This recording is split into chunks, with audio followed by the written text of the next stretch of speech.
Hello, everyone. I am Renee Cobb, and welcome to Overtones Live.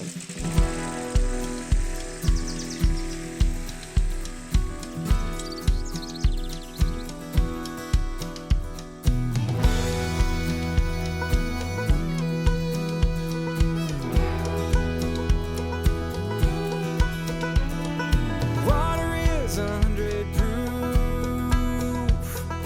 Raise a barn and raise a roof. Horsepower of a different breed, built for comfort and for speed. And bluegrass don't need cutting. Mountain high and valley low, God beside me, here I go.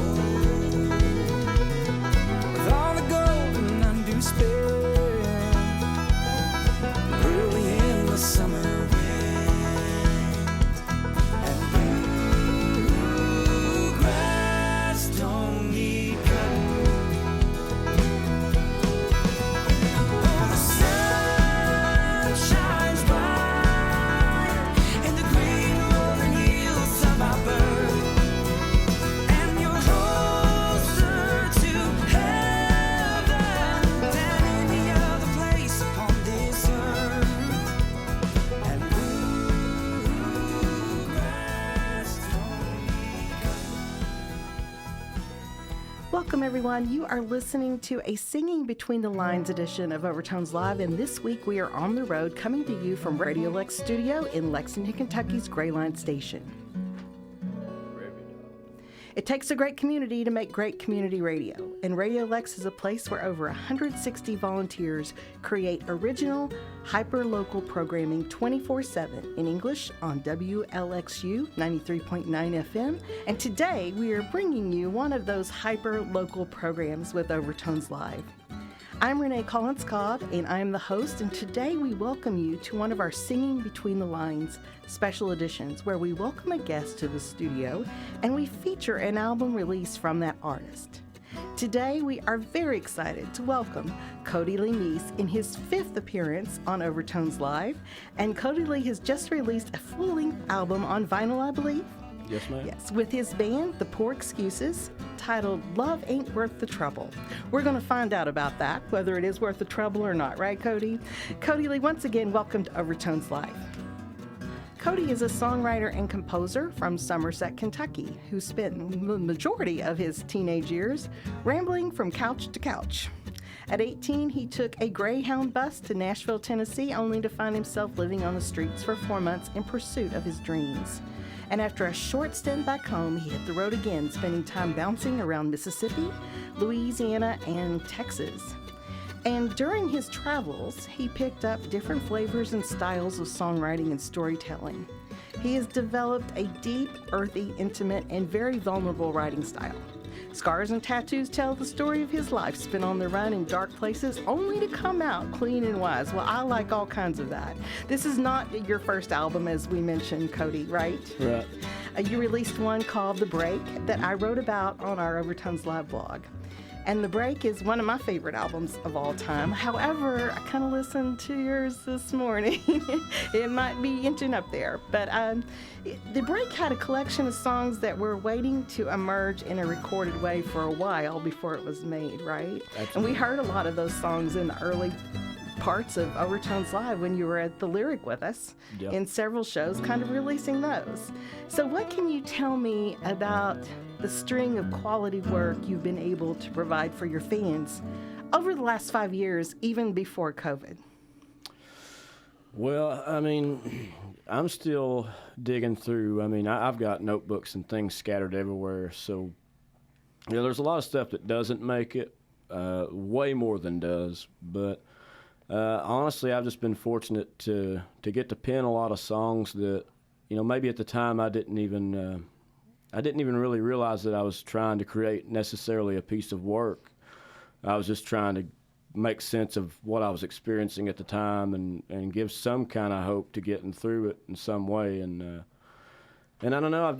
I'm fortunate that people like those songs. I mean, Yeah. because you never know. You every artist may have their favorites of their songs, and there are ones that I hold near and dear to my heart, maybe more than others, but you never know what people will like. So I'm really blessed and thankful. Well, you know, I was looking through some of our old Overtones recordings this morning, and the very first time that Cody was on Overtones, he brought a wonderful song to us. Do you remember what that was? Long Gone, I'm assuming? Yeah. Yes, and I believe it was one of the first times you were kind of like performing that. We saw you do it at a couple of open mics, and it went really well, but honestly, in the studio, it was just as compelling as I also saw you do it when you were at Austin City Saloon doing one of our live shows. And it makes me sad and it makes me lonely. I don't know where I'm gonna hang my head, and everybody keeps trying to tell me that home is where the heart is at. But my heart's long gone and I'm never gonna get it back.